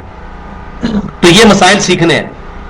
تو یہ جو مولوی نکاح پڑھانے کے لیے آتا ہے اس کی یہ رسپانسبلٹی ہے کہ وہ بجائے کلمے سننے کے, جو ثابت ہی کوئی نہیں ہے, وہ اس وقت اس کو یہ مسئلہ بتائے کہ بھائی اگر اپنی بیوی پہ غصہ آئے تو بے شک برتن توڑ لینا, شاید بیوی کو مارنا پڑے تو چہرے کے علاوہ مار لینا, لیکن طلاق کا لفظ نہ اپنے منہ کے اوپر لے کے آنا. ہمارے لوگ کیا کرتے ہیں, جب بھی غصہ نکالنا ہوتا ہے فوراً جی طلاق طلاق طلاق طلاق فارغ, پھر فتویٰ لیتے پھرتے ہیں جی جناب کدھر سے فتویٰ مل جائے گا, میں نے 3 طلاق ہو جی بچہ غصے سی, جی تو غصے میں طلاق دی جاتی ہے, پیار سے کون طلاق دیتا ہے, وہ جی غصے سی. ابو داؤد, ترمذی اور ابن ماجہ میں حدیث ہے, نبی صلی اللہ علیہ وسلم نے 3 کام مذاق میں بھی ہو جاتے ہیں, نکاح, طلاق اور رجوع, مذاق میں بھی ہو جاتے ہیں. غصہ تو بڑی دور کی بات ہے. تو غصے میں کسی نے طلاق دی, کسی معاملے میں غصے میں ہی طلاق دی جاتی ہے, پھر وہ فتوے لیتے پھرتے ہیں کہ جی نہیں جی وہ غصہ تھا جی, بس وہ کٹھی تلیم طلاق تو ہوتی نہیں ہے, ایک شمار ہوتی ہے. پھر فتوے لے کے تو پھر یا ارامہ کروا لیتے ہیں اور یا پھر حلالہ کروا لیتے ہیں. کوئی مولوی صاحب آفر کرتے ہیں جی 1 دن کے لیے میرے ساتھ نکاح کروا دے تو صبح فارغ کر کے آپ لے جائیے گا, اور بعض کا مولوی وہ بیویاں لے کے بھگا جاتے ہیں. اس طرح بھی ہوا ہے. یہ حلالے کے اوپر بھی آگے چل کے آ رہا ہے کہ حلالے کے بارے میں اللہ کے نبی صلی اللہ علیہ وسلم نے لعنت فرمائی ہے, حلالہ کرنے والے پر بھی کروانے والے کے اوپر بھی. جامع ترمذی میں, ابو داؤد, ابن ماجہ میں حدیث موجود ہے. ابن ماجہ میں پورا چیپٹر ہے کہ لعنت ہے اس شخص پہ جو حلالہ کرواتا اور اپنا حلالہ نکلواتا ہے. تو وہ آگے چل کے انشاءاللہ یہ چیزیں آ رہی ہیں. تو یہ خامند جب نکاح ہو اس وقت یہ اس کی مولوی کی یا عالم کی ذمہ داری ہے کہ وہ بتائے کہ بھائی طلاق کا لفظ نہیں اپنے منہ پر لے کے آنا. پھر فتوی نہ لیتے پھرنا تاکہ اس کو صبر کا مادہ پیدا ہو. تو جتنے ماشاءاللہ دیندار لوگ ہیں, آپ دیکھیں کہ یہ جتنے دیندار لوگ ہیں, پریکٹسنگ مسلمان ہیں, آپ بہت کم دیکھیں گے کہ وہ اپنی بیویوں کو طلاق دیتے ہوں. بہت کم دیکھیں گے. کبھی کسی امام مسجد کا سنا ہے کہ انہوں نے بیوی کو طلاق دے دی؟ میں اپنی زندگی میں نہیں کبھی سنا. بہت کم ہوتا ہے اگر عام بندوں سے کمپیئر کریں تو کم. اسی طریقے سے خودکشی کی ریشو بھی امام مسجد خطیب حضرات میں ایز کمپیئر ٹو عام بندوں کے بہت کم ہوتی ہے. اتنا ان کو کم از کم سینس ہوتا ہے. اگرچہ میں خود مولویوں کے بہت سخت خلاف ہوں, لیکن جو پازیٹو چیز ہے وہ تو ایڈریس کرنی چاہیے کسی کی بھی ہو. تو تھوڑا بہت دین کا کنسپٹ جو ہے وہ انسان کو گائیڈ کرتا ہے, پھر انسان اس طرح کی حرکتیں نہیں کرتا. ان کننا یؤمننا باللہ والیوم الآخر, تو وہی پھر کانٹے کی بات آ گئی. اگر تم اللہ پر ایمان رکھتے ہو اور آخرت کے دن پر ایمان رکھتی ہو اے عورتوں, پھر تم کبھی بھی اپنے پیٹ کا حمل جو ہے اس کو چھپاؤ گی نہیں. تو اصل جو روح ہے تقوی کی وہ اکاؤنٹیبلٹی آف گاڈ ہے, اکاؤنٹیبلٹی آف اللہ ہے. وَبُعُولَتُهُنَّ أَحَقُّ بِرَدِّهِنَّ, ان کے خامد زیادہ حقدار ہیں کہ وہ عورتیں ان کو لوٹا دی جائے. فی ذالک ان ارادو اصلاحا, اس مدت میں اگر وہ اصلاح کا ارادہ کر لیں. اب یہ نہیں ہے کہ بیوی کے جو بھائی ہیں وہ میدان عمل میں اتر آئے شی جوان بن کے, انہیں تنو طلاق دیتی ہے اور اس کا حاری تو بڑھنا بھی نہیں ہے. اب ایک طلاق دی ہے, 2-2.5 مہینے بعد اس کو احساس ہو گیا کہ یار میں نے زیادتی کی ہے, تو اللہ تعالیٰ نے فرمایا ہے کہ وہ اسی خاوند کا حق ہے کہ اس کی طرف جو ہے وہ لوٹا دیا جائے اس کی بیوی کو, اور اس میں کوئی بندہ رکاوٹ نہ بنے اگر وہ اصلاح چاہتے ہیں. ایون طلاق بائن بھی ہو چکی ہے اگر, یعنی کہ وہ نکاح سے نکل چکی ہے عورت ایک طلاق کی وجہ سے یا 2 کی وجہ سے, 3 کی وجہ سے تو ہمیشہ ہی فارغ ہو گئی نا, 1 یا 2 کی وجہ سے نکل چکی ہے, تو اب وہ عدت گزارنے کے بعد چونکہ اس نے 3 طلاقوں والا حق استعمال نہیں کیا خاوند نے, 2 تک ہی کیا یا 1 تک, تو اپنے پچھلے خاوند کی طرف لوٹ سکتی ہے اور نیا نکاح بھی کر سکتی ہے. اب 2 رشتے آگے, ایک نئے خاوند کا ایک پرانے کا, تب بھی قرآن کہتا ہے کہ پرانے کی طرف لوٹاؤ, اس کا زیادہ حق ہے. لیکن اس میں پھر یہ نہیں ہے کہ وہ سالے جو ہے وہ سامنے آ جائیں کہ اسی تک نے جناب اس نے ساڑی بہن نال انج کیتا اسی تو نہیں ہونا. اور بعض اوقات اللہ معافی دے, یہ ہماری جو خصوصاً ہمارے پنجاب کے کلچر کے اندر یہ صرف خاندانی تعصب کے اندر اس حد تک بات جاتی ہے کہ میاں بھی چاہ رہا ہوتا ہے, بیوی بھی چاہ رہی ہوتی ہے, سب کچھ چاہ رہے ہوتے ہیں, لیکن پھر بھی میاں بیوی اکٹھے نہیں ہو سکتے. یہ صرف قرآن سے دوری ہے. دیکھیں اللہ تعالیٰ کتنا کھول کھول کے بیان کر رہا ہے. وَبَعُولَتُهُنَّ أَحَقُّ بِرَدِّهِنَّ, ان کے خاوند زیادہ حقدار ہے کہ ان کی طرف ان کی بیویاں لٹائی جائیں. فی ذالک, اس مدت کے اندر, اس وقت تو خاوند ہے نا, 3 مہینے کے اندر اندر خاوند کی طرف لوٹ سکتی ہے اگر 2 طلاقیں یا 1 طلاق ہوئی ہے تو. ان ارادو اصلاحا, اگر وہ اپنے اصلاح کا ارادہ کر ہی لیں. وَلَهُنَّ مِثْلُ الَّذِي عَلَيْهِنَّ بِالْمَعْرُوفِ, اور ان کے بھی حقوق ہیں مردوں پر جیسا کہ مردوں کے حقوق ہے ان پر. یعنی عورتوں کا بھی مرد کے اوپر حق ہے جس طرح کہ مردوں کا عورتوں. یہ نہیں کہ خالی خاوند کا ہی حق ہے کہ وہ اپنی بیوی کو دبا کے رکھے گا اور وہ اس کی وہ حکم مانے گی, بلکہ بیوی کے بھی اپنے خاوند کے اوپر حقوق ہے. ان کو نان و نفقہ دے, ٹھیک ہے, اس کا خرچہ پورا کرے, کھانے پینے کا, کپڑوں کا, شیلٹر کا, ہر چیز کا اہتمام کرے اپنی رینج کے مطابق. یہ نہیں ہے کہ بیوی کی خواہشات کو پورا کرنے کے لیے سود پہ قرضے اٹھانا شروع کر دے, ہر مہینے 3-3 4-4 سوٹ سلوانا شروع کر دے, یا اس کی نجائز خواہشات کو پورا کرنے کے لیے آرام کمانا شروع کر دے. نہیں, اس لمٹ کے اندر اندر جو امام کائنات صلی اللہ علیہ وسلم کی صحیح حدیث کے اندر مینشن کی گئی ہیں. تو بیویوں کا بھی خاوند پہ حق ہے, خاوند کا بھی بیویوں پہ حق ہے, دونوں طرف ہے, ون سائیڈڈ نہیں ہے. لیکن وَلِلرِّجَالِ عَلَيْهِنَّ دَرَجَةٌ, مگر مردوں کو عورتوں پر 1 درجہ زیادہ ہے. اور اس کا پھر کلائمیکس آئے گا سورۃ النساء میں, الرجال قوامون علی النساء, مرد عورتوں پر حاکم ہے. یہ وہ کانٹا ہے جو عورتوں کے گلے سے نیچے نہیں اترتا, لیکن یہ اللہ کا حکم ہے. کیوں؟ جب تک شادی نہیں ہوئی تھی, اس بات کو سمجھیں, بڑی امپورٹنٹ بات ہے, جب تک شادی نہیں ہوئی تھی میاں اور بیوی برابر ہے. As far as human dignity is concerned, انسانیت کی عزت کا جہاں تک معاملہ ہے, عورت اور مرد بالکل برابر ہے. یہ نہیں کہ مرد کی عزت زیادہ ہے عورت کی کم ہے, نہیں. شادی سے پہلے پہلے مرد اور عورت برابر ہے. عورت چاہے گی تو نکاح ہوگا, نہیں چاہے گی تو نہیں ہوگا. مرد چاہے گا تو نکاح ہوگا, نہیں چاہے گا تو نہیں ہوگا. عورت کے لیے ایک چیز ایکسٹرا ہے کہ ولی کی اجازت بھی ہے, وہ صحیح بخاری میں ملتا ہے. سارے ولی مل کے کوشش کریں کہ اس کی ولی سے مراد ہے قریبی رشتہ دار. یہ وہ والا ولی نہیں ہے جو پاکستان انڈیا میں بہت چلتا ہے. یہ وہ والا ولی نہیں ہے جو قریبی رشتہ دار ہے. اور سارے ولی چاہیں کہ شادی ہو, عورت نہیں چاہتی شادی کرنا تو نہیں کرے گی, وہ انکار کر سکتی ہے. کوئی دنیا کی عدالت, کوئی دنیا کا مولوی, کوئی دنیا کا اس کا نہ باپ نہ اس کا بڑا بھائی اس کو مجبور کر سکتا ہے کہ زبردستی یہاں پہ شادی کرے. وہ انکار کر سکتی ہے. لیکن جب اس نے شادی کر لی, اب میاں بیوی ہیومن ڈگنیٹی میں تو برابر ہے, لیکن خاندان کا جب ادارہ وجود میں آیا تو ایک ادارے کا ایک ہی ہیڈ ہوتا ہے. کسی ادارے کے دو ہیڈ ہوتے ہیں, کسی ملک کے دو پرائم منسٹر ہوتے ہیں, دو پریزیڈنٹ ہوتے ہیں. ہاں یہ ہو سکتا ہے ایک پریزیڈنٹ اور ایک وائس پریزیڈنٹ, پریزیڈنٹ ایک ہی ہوگا. ایک ادارے کے ڈائریکٹرز سینکڑوں ہو سکتے ہیں, لیکن ایم ڈی مینیجنگ ڈائریکٹر ایک ہی ہوگا جو اوپر سارے ڈائریکٹرز کو مینج کرے گا. ٹھیک ہے. تو جب خاندان کا ادارہ وجود میں آئے گا, پھر خاوند جو ہے نا وہ ہے خاندان کے ادارے کا سربراہ, بیوی اس کی اسسٹنٹ بن کے رہے گی. لیکن یہ مطلب نہیں ہے کہ اس کو پرسنل سیکرٹری بنا لے گا. مراد یہ ہے کہ وہ بیوی پھر خاوند کو آن کر کے اس کے احکامات جو وہ حکم دیتا ہے شریعت کے دائرے کے اندر اس کے مطابق چلے گی. اور جہاں کنفلکٹ آئے گا تو مرد کا ووٹ جو ہے وہ ویٹو ہوگا, کیونکہ اللہ تعالیٰ نے اس کو اختیار دیا. اس کی وجہ یہ ہے کہ مرد کے اندر حلم زیادہ ہوتا ہے. اور یہ میں اپنی بیوی کو بھی کئی بار کہتا ہوں کہ اگر طلاق کا اختیار تیرے پاس ہوتا ہے, ان 6 سالوں میں مجھے کم از کم 600 دفعہ طلاق دے بیٹھی ہوتی ہے. یہ حقیقت ہے. عورتوں اور اللہ تعالیٰ نے عورتوں کی ایسی نیچر بنائی ہے, سورۃ النساء میں آئے گا کہ یہ غصہ بھی بڑی جلدی آتا ہے ان کو اور بھول بھی بڑی جلدی جاتی ہیں.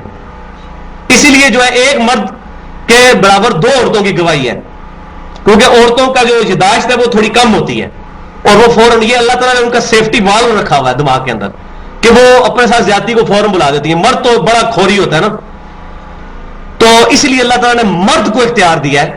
وہ مرد جو ہے وہ تو سوچے گا کہ میں بیوی بارے کی تو میرے ساتھ کیا بنے گا, بچوں کو میں کہاں سے پالوں گا. تو عورت تو بھی سوچے ہی ہوگا کہ یار جی طلاق طلاق چل فارغ. اس لیے اللہ تعالیٰ نے مرد کو اختیار دیا اس چیز کا کہ وہ طلاق دے گا اپنی بیوی کو, عورت نہیں اپنے خاوند کو طلاق دے سکتی. تو اللہ تعالیٰ فرماتا ہے وَلِلرِّجَالِ عَلَيْهِنَّ دَرَجَةٌ, لیکن مردوں کو ایک درجہ فضیلت ہے ان عورتوں پر. واللہ عزیز حکیم, اور اللہ تعالی جو ہے وہ غالب ہے اور حکمت والا ہے. دیکھیں کنکلوڈ ہو رہا ہے کہ یہ اللہ نے جو یہ مردوں کو عورتوں پر فضیلت دی تو یہ اللہ تعالیٰ نے حکمت کی وجہ سے دی ہے. اور وہ حکمت آج ہم پر بڑی ایزیلی کھل جاتی ہے کہ اس معاشرے کے اندر جبکہ عورتیں اتنی بیرا روی کا شکار ہو چکی ہیں, خصوصاً سے جب سے یہ دنیاوی تعلیم عام ہوئی ہے. میں اس کے خلاف نہیں ہوں, دنیاوی تعلیم عورتوں کو دلوانی چاہیے شرعی حدود کے اندر, لیکن اس تعلیم کا ایک نیگیٹو فیکٹر بھی, سائیڈ افیکٹ یہ ہے کہ عورتیں جاب جب کرنا شروع کرتی ہیں تو خاوند کو جوتی پہ نہیں لکھتی ہے, کہا جی فارغ کر دیں, خیر ہم اپنی نوکری کرتی رہیں گے. تو یہ اس کا نیگیٹو بھی. ہاں لیکن اگر وہ شریعت کے مطابق اس کی تربیت ہوئی ہے, وہ پھر کبھی جرت نہیں کرے گی کہ اپنے خاوند کے ساتھ زبان درازی کرے.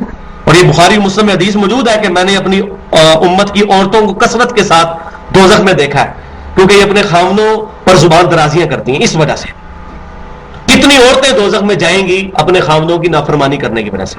لیکن اس کا یہ مطلب نہیں ہے کہ خاوند جو ہے وہ عورت کو اپنی ملازمہ بنائے گا. دوسری طرف بھی ایکسٹریم رویہ ہے, وہ آگے چل کے میں انشاءاللہ ساتھ ساتھ چیزیں جو ہے وہ ایڈریس کرتا جاؤں گا. اب وہ کریٹیکل ایشو آ رہا ہے. اب طلاق مرتان, طلاقیں 2 بار ہی ہیں. 2 سے زیادہ دفعہ طلاق دیں گے تو بیوی فارغ. 2 دفعہ ہی اختیار استعمال کیا جا سکتا ہے. کسی شخص نے اپنی بیوی کو ایک طلاق دی, پھر رجوع کر لیا, پھر کبھی ایسا موقع ہوا پھر طلاق دی, پھر رجوع کر لیا. اب تیسری دفعہ جب طلاق دے گا تو پھر ہمیشہ کے لیے فارغ ہوگی, اب اس کے ساتھ وہ رجوع نہیں کر سکتا. یا اکٹھی 3 طلاقیں دے دیں, جو اللہ نے اس کو اختیار دیا تھا اس نے ایک ہی وقت میں استعمال کر لیا. جو اس کے پسٹل میں 3 گولیاں تھی, جو اس کو کہا گیا فلاں فلاں وقت پہ چلانی ہے, اس نے ایک وقت چلا دی, گولیاں تو چل گئیں. ایک چھری جو ہے وہ چوری کی ہے, اس کے ساتھ مرغی کو آپ حلال کریں گے تو وہ بے شک چھری تو چوری کی تھی لیکن مرغی تو ماری گئی نا. اس طریقے سے کسی بیوی کو کسی نے حرام طریقے سے طلاق دی, کٹھی 3 طلاقیں, یہ حرام ہے دینا. اور سنن نسائی کے اندر حدیث موجود ہے, نبی صلی اللہ علیہ وسلم کے زمانے میں ایک صحابی نے نبی صلی اللہ علیہ وسلم کے زمانے کے اندر اپنی بیوی کو 3 طلاقیں دیں. آپ صلی اللہ علیہ وسلم اتنے جلال میں آپ نے فرمایا کہ میں زندہ ہوں اور اللہ کی حدوں کا مذاق اڑایا جا رہا ہے. تو دوسرے صحابی نے کہا یا رسول اللہ آپ اجازت دیں میں اس کی گردن اتار دوں. تو آپ نے ان کو منع کر دیا. تو طلاق ہو گئی, 3 اکٹھی طلاقیں دی, لیکن اگر 1 یا 2 طلاقیں دی تو پھر رجوع کا حق جو ہے وہ باقی. تو اب یہ دیکھیں پھر وہ طلاق کے احکامات آ رہے ہیں. اسلام جو ہے وہ فری سیکس کے خلاف ہے. اور پتہ ہے آپ کو, ایک جدید سائیکالوجی کے اندر فرائیڈ کا نام بڑا مشہور ہے. فرائیڈ جو ہے وہ یہ کہتا ہے کہ سیکس جو ہے یہ سب سے بڑا موٹیو ہے اس معاشرے میں, اور حقیقت ہے کہ یہ اکثر برائیاں اسی کی وجہ سے, ہم پنجابی میں بھی کہتے ہیں 3 زے, زن, زر اور زمین, عورت, زمین اور مال. لیکن واقعی عورتوں کی وجہ سے بہت سارے فسادات معاشرے میں پیدا ہوتے ہیں. کسی عورت کے ساتھ کسی معاملے میں زیادتی ہوئی, خامد نے اس کو مارا پیٹا, طلاق تک نوبت پہنچی, دشمنیاں چلنی شروع ہوئی.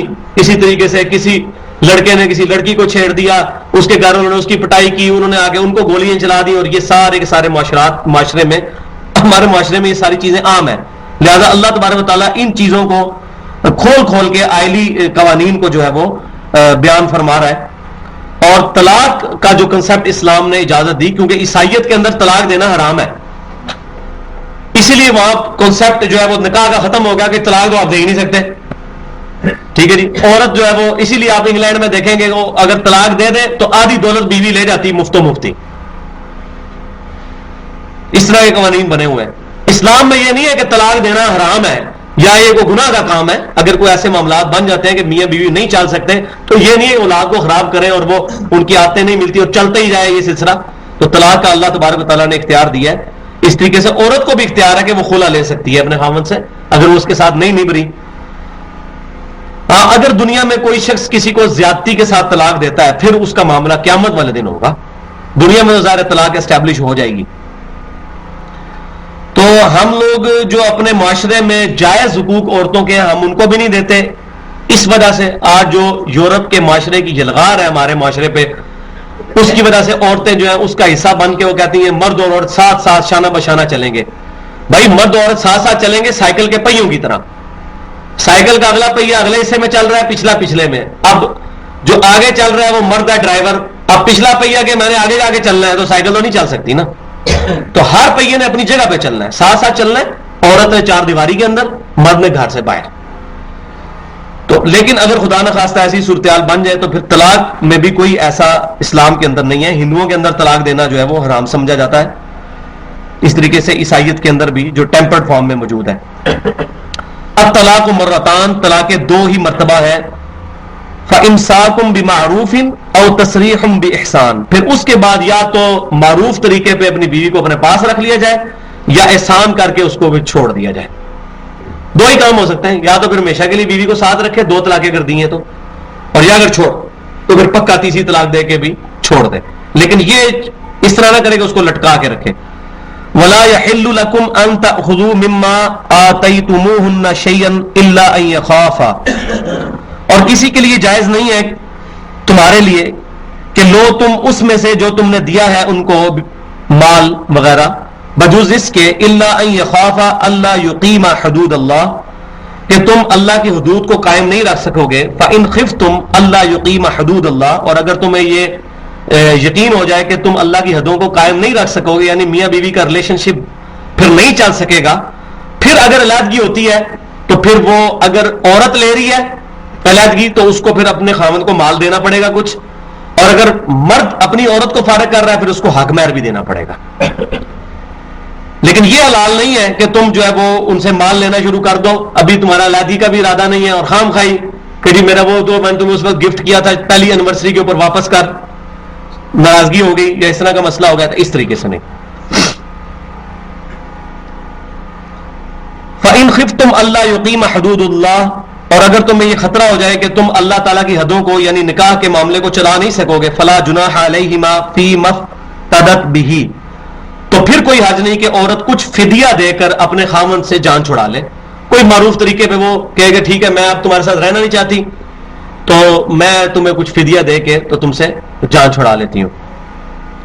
وہ اس طرح بھی ہو سکتا ہے وہ اپنے حق مہر میں سے بھی معاف کر دے. تلک حدود اللہ, یہ اللہ تعالیٰ کی حدیں ہیں. فلا تعتدوها, تو ان سے آگے مت بڑھو, وَمَن يَتَعَدَّ حُدُودَ اللَّهِ، جو کوئی بھی اللہ کی حدوں سے آگے بڑھے گا، فَأُولَٰئِكَ هُمُ الظَّالِمُونَ، تو ایسے ہی لوگ جو ہے وہ ظالم ہیں۔ آگے حلالے کے احکامات جو ہیں وہ شروع ہوں گے، اس سے پہلے میں چاہ رہا ہوں کہ تھوڑا سا 3 طلاق کا مسئلہ جو ہے وہ کلیئر کر دوں، کیونکہ ہمارے اس معاشرے کے اندر اس کے اوپر بڑی جو ہے وہ کنٹروورشل چیزیں پائی جاتی ہیں۔ تو حلالے کا مسئلہ میں اگلی دفعہ بیان کروں گا، رینڈملی تو میں نے تھوڑا سا بیچ میں بیان کر دیا۔ بھائیو، اہل سنت و جماعت کا یہ اجماعی مسئلہ ہے، صحابہ کرام علیہم رضوان کا اس پہ اجماع ہے کہ اگر کوئی شخص اپنی بیوی کو اکٹھی 3 طلاقیں دے دے تو وہ 3 کی 3 واقع ہو جائیں گی۔ اس امت میں پہلی شخصیت 8ویں صدی ہجری میں امام ابن تیمیہ رحمۃ اللہ علیہ ہیں، جن کو اجتہادی غلطی لگی کہ انہوں نے صحیح مسلم کی ایک حدیث کا غلط رزلٹ نکال کر یہ کہہ دیا کہ عورت کو اگر اکٹھی 3 طلاقیں دی جائیں گی تو ایک تصور کی جائے گی۔ ان 800 سالوں میں ہمارا چیلنج ہے کسی ایک صحابی، تابعی، تبع تابعی، کسی ایک محدث سے صحیح سند سے یہ ثابت ہو کہ وہ اکٹھی 3 طلاقوں کو ایک کہتا ہو، قطعاً نہیں ثابت۔ امام بخاری کا یہی موقف ہے، امام مسلم کا یہی موقف ہے، امام ابو داؤد کا یہی موقف ہے، امام ترمذی کا یہی موقف ہے، امام نسائی کا یہی موقف ہے، امام ابن ماجہ کا یہی موقف ہے۔ باقاعدہ انہوں نے اپنی حدیث کی کتابوں میں ہیڈنگز بنائی ہیں، اکٹھی 3 طلاقیں واقع ہو جاتی ہیں۔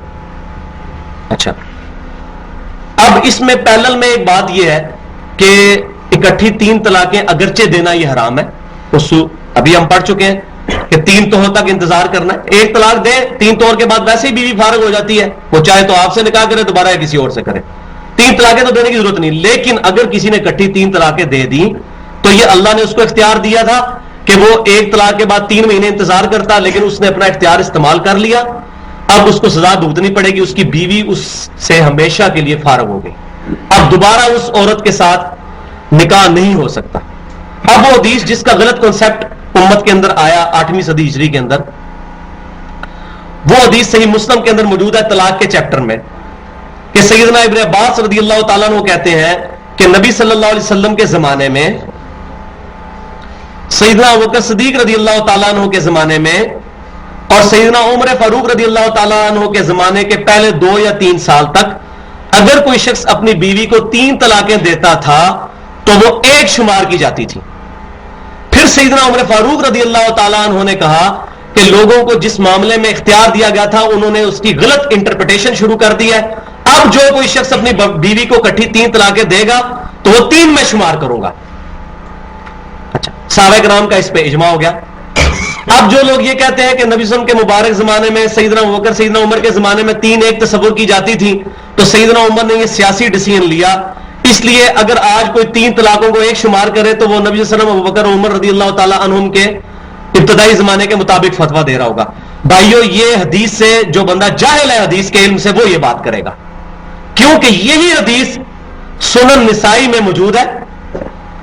سیم حدیث امام نسائی رحمت اللہ علیہ نے اوپر ہیڈنگ باندھی ہے کہ یہ حدیث غیر مدخولہ کے لیے ہے، ایسی عورت جس کے ساتھ خامن نے صحبت نہ کی ہو۔ تو اس میں تو پوری امت کا اجماع ہے کہ جس بیوی کی رخصتی نہ ہوئی ہو، خامد اور مرد کا ملاپ نہ ہوا ہو، اگر اس کو 3 طلاقیں دے تو وہ 1 ہی تصور ہوگی۔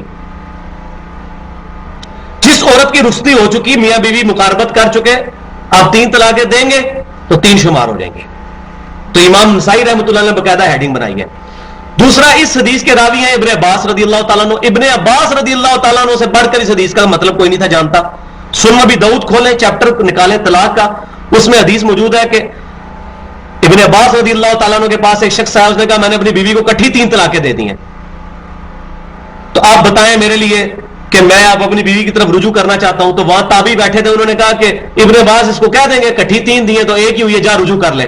تو ابن عباس رضی اللہ تعالیٰ عنہ نے فرمایا کہ تم میں سے کوئی شخص حماقت کے گھوڑے پہ سوار ہوتا ہے اور اپنی بیوی کو اکٹھی 3 طلاقیں دے دیتا ہے اور کہتا ہے ابن عباس میری مدد کرو، ابن عباس میری مدد کرو۔ ابن عباس تمہارے لیے کیا کرے؟ اللہ نے تمہیں اختیار دیا تھا، تم نے استعمال کر دیا، تمہاری بیوی تم پر حرام ہو گئی۔ یہ حدیث تمام علماء عرب و عجم کے نزدیک بالکل صحیح سے درجے کی حدیث ہے۔ اسی طریقے سے الموطا امام مالک میں پورا چیپٹر موجود ہے، مصنف ابن ابی شیبہ میں 10 صحابہ کے فتوے موجود ہیں، امام بخاری سے لے کے امام ابن ماجہ تک، اور امام حنیفہ، امام شافعی، احمد بن حنبل، امام مالک، تمام ائمہ کا اس پر اتفاق ہے۔ یہ ان 2% مسئلوں میں سے ہے جس میں پوری امت کے علماء کا اجماع ہے کہ اکٹھی 3 طلاقیں 3 تصور کی جائیں گی. لہذا وہ جو مسلم کی حدیث تھی وہ غیر مدخولہ کے لیے تھی، جس سے عورت مرد نے صحبت نہ. اس کا کانٹیکسٹ کیا تھا؟ ہوتا یہ تھا کہ اس زمانے کے اندر جو کوئی شخص اپنی بیوی کو طلاق دیتا تھا تو عرب میں یہ رواج تھا کہ وہ اپنے الفاظ کو 3 دفعہ ریپیٹ کرتا تھا. طلاق ایک دی، لیکن اس نے کہا میں نے تجھے طلاق دی، میں نے ایک طلاق دی، میں نے ایک طلاق دی، تو ظاہر ایک ہی طلاق دی اس نے. یہ نہیں تھا وہ کہتا میں نے تجھے 3 طلاقیں دی، وہ ایک طلاق کو 3 دفعہ ریپیٹ کرتا تھا. عرب کے لوگوں میں رواج تھا. ایون بخاری مسلم میں کہ نبی صلی اللہ علیہ وسلم بھی اپنی بات کو 3 دفعہ ریپیٹ کرتے تھے. اچھا وہ کہتا میں نے ایک طلاق دی، ایک طلاق دی، ایک طلاق دی، تو ظاہر ہے کہ وہ ایک ہی طلاق ہوئی. کون بیوقوف کہے گا 3 طلاقیں؟ اب ہوتا کیا تھا کہ اس کی وجہ سے وہ 3 دفعہ دینے کے باوجود بھی وہ ایک ہی شمار کی جاتی تھی. پھر بعد میں کیا ہوا کہ لوگوں نے اکٹھی کہا کہ میں نے تجھے 3 طلاق دی، یا ایک طلاق کو 3 کی نیت سے نہیں 3 کو بار بار ریپیٹ کیا، طلاق دی طلاق دی طلاق دی، اور بعد میں رجوع کر لیا. باہر سے بہت زیادہ لونڈیاں آ رہی تھیں، بڑی خوبصورت خوبصورت، شام سے، اور فتوحات ہو رہی تھی مصر سے. اور وہاں عرب میں رواج تھا کہ نکاح کے بعد بھی 2-3 سال کے بعد رخصتی ہوتی تھی، جس طرح سیدہ عائشہ کے نکاح کے 3 سال کے بعد رخصتی ہوئی ہے نبی صلی اللہ علیہ وسلم کے ساتھ. تو لوگوں کے نکاح ہوئے ہوتے تھے، غیر مدخولہ ہوتی تھی عورتیں. کوئی نئی عورت پسند آئی، اس کے ساتھ شادی کر لی، اس کو فوراً طلاق دے کے فارغ کیا، کیونکہ وہ کہتی اس کو پہلے فارغ کر. اور بعد میں جب پتا چلا کہ ساتھ نہیں نبھ رہا، ظاہر ہے وہ کمیونیکیشن گیپ ہے، لینگویج ہو رہا ہے، کیسے اب ایک بندہ عربی جو اجمی کے ساتھ کیسے گزارا کر سکتا ہے؟ ایک پٹھان جس کو اردو ہی نہیں آتی ہے اور ایک جو ہے پنجابی، کس طرح آپس میں گزارا؟ بڑا مشکل ہے. پھر بعد میں کہتا ہے نہیں ہم نے تو ایک طلاق دی تھی، 3 تو دی نہیں تھی. تو یہ انہوں نے مذاق شروع کر دیا. حضرت عمر کے زمانے میں ہی ہوا تھا، اسی لیے کہ وہ فتوحات بہت ہو رہی ہے. پھر حضرت عمر نے کہا ایسی کی تیسی تمہاری، تم نے مذاق بنایا، دیتے 3 کی نیت سے ہو اور آپ کہتے ہو 1 کی نیت سے دی. تو پھر انہوں نے کہا اب جو بندہ کہے گا نا تو میں اس کو شمار کروں گا، پھر 3 ہی شمار کروں گا. اس میں وہ حدیث پیش کرتے ہیں مسند امام احمد میں. ایک ہی حدیث ہے جو پیش کی جاتی ہے، ضعیف ترین حدیث، کہ نبی صلی اللہ علیہ وسلم کے زمانے میں ابو رکانہ رضی اللہ تعالیٰ عنہ نے اپنی بیوی کو اکٹھی 3 طلاقیں دیں تو نبی صلی اللہ علیہ وسلم نے فرمایا کہ جاؤ اپنی بیوی سے رجوع کر لو، تمہاری ایک ہی ہوئی ہے. یہ حدیث ضعیف ترین حدیث ہے. تمام محدثین نے اس کو ضعیف کہا ہے. اس میں داؤد بن حسین اکرمہ سے روایت کر رہے ہیں، اور یہ محدثین کا پیٹ رول ہے کہ داؤد بن حسین جب اکرمہ سے روایت کرتے ہیں تو یہ روایت ضعیف ہوتی ہے. اور جو لوگ یہ فتوے غلط دے رہے ہیں انہوں نے فقہ حنفی کے کم از کم 12 مسئلے اسی بات پہ ریجیکٹ کیے کہ داؤد بن حسین اکرمہ سے روایت کر رہا ہے لہذا تمہارا مسئلہ ہم نے نہیں ماننا، اور جب اپنا مسئلہ آتا ہے تو اس روایت کو صحیح مان لیتے ہیں. تو یہ 2 نمبری ہے. تو یہ روایت ضعیف ہے. ضعیف روایت ہونا یا نہ ہونا برابر ہی ہے. اس کے مقابلے میں ابو داؤد میں ایک روایت ہے جو میں آخر میں بیان کرنی تھی، کریٹیکل ترین روایت ہے، اور مرفوع حدیث پیش کر رہا ہوں 3 طلاق پہ الحمدللہ. سنن ابی داؤد میں حدیث موجود ہے کہ سیدنا رکانہ رضی اللہ تعالیٰ عنہ نے اپنی بیوی کو طلاق دی، 3 دفعہ طلاق طلاق طلاق کہا. آپ صلی اللہ علیہ وسلم کے پاس آئے، آپ نے فرمایا کہ مجھے بتاؤ تم نے 3 کی نیت سے 3 دفعہ طلاق طلاق طلاق کہا تھا یا 1 کی نیت سے کہا تھا؟ تو انہوں نے کہا یا رسول اللہ میں نے تو 1 کی نیت سے 3 دفعہ اپنی بات کو ریپیٹ کیا تھا، میں تمہیں طلاق دیتا ہوں طلاق دیتا ہوں طلاق دیتا ہوں. پھر آپ نے دوبارہ پوچھا، پھر آپ نے فرمایا اللہ کی قسم اٹھا کے کہو، قسم اٹھاؤ. پھر انہوں نے کہا میں اللہ کی قسم اٹھاتا ہوں کہ میں نے اپنی بیوی کو 3 طلاقیں نہیں دی بلکہ 1 طلاق کی نیت سے 3 دفعہ طلاق طلاق طلاق کہا تھا. پھر آپ نے فرمایا تم رجوع کر لو. یہ قسم کیوں اٹھوائی آپ نے؟ آپ فوراً کہہ دیتے کوئی مسئلہ نہیں، کھا رہا یار کوئی مسئلہ نہیں، پاوے 3 دن نیت دیتی ہے پاوے 1 دن طلاق تو ہوئی کیا. آپ نے قسم اٹھوائی. یہ مرفوع حدیث اس بات کا ثبوت ہے کہ نبی صلی اللہ علیہ وسلم کے زمانے میں 3 طلاقیں کا مطلب کیا تھا، یہ میں نے پورا ڈیٹیل کے ساتھ بریف کیا. سب سے بڑی بات کہ ابن عباس رضی اللہ تعالیٰ عنہ کے فتوے درجنوں موجود ہیں مصنف ابن ابی شیبہ میں، کہ وہی یہ واحد راوی اس حدیث کے وہی ہیں کہ ان کے پاس کوئی بندہ بھی آتا تھا وہ اس کو اسٹیبلش کرتے تھے. پوری امت کا اجماع ہے. تو اجماع سے جو بندہ الگ ہوتا ہے وہ اہل سنت کے راستے پر نہیں ہے. ٹھیک ہے جی. حدیث کو سمجھنا ہے صحابہ تابعین تبع تابعین کے فہم کے مطابق، اپنے دماغ کے مطابق نہیں سمجھنا. ٹھیک ہے. صحابہ کرام علیہم رضوان ہم سے زیادہ اللہ کا خوف رکھنے والے تھے، تابعین ہم سے زیادہ اللہ کا خوف رکھنے والے تھے. جن معاملات میں انہوں نے اجماع کیا وہ الحمدللہ ہمارے لیے حجت ہے. اور وہ آخری بات جو یہ کہتے ہیں جی کٹھی 3 طلاق دینا چونکہ حرام ہے اس لیے نہیں ہوتی، تو وہ میں نے جواب پہلے دے دیا. بخاری مسلم میں ہے کہ حضرت عبداللہ بن عمر نے حیض کی حالت میں اپنی بیوی کو 1 طلاق دی تھی. حالانکہ حیض کی حالت میں طلاق دینا حرام ہے، لیکن اللہ نے نہیں فرمایا کہ طلاق کوئی نہیں ہوئی کیونکہ حرام سی دینا.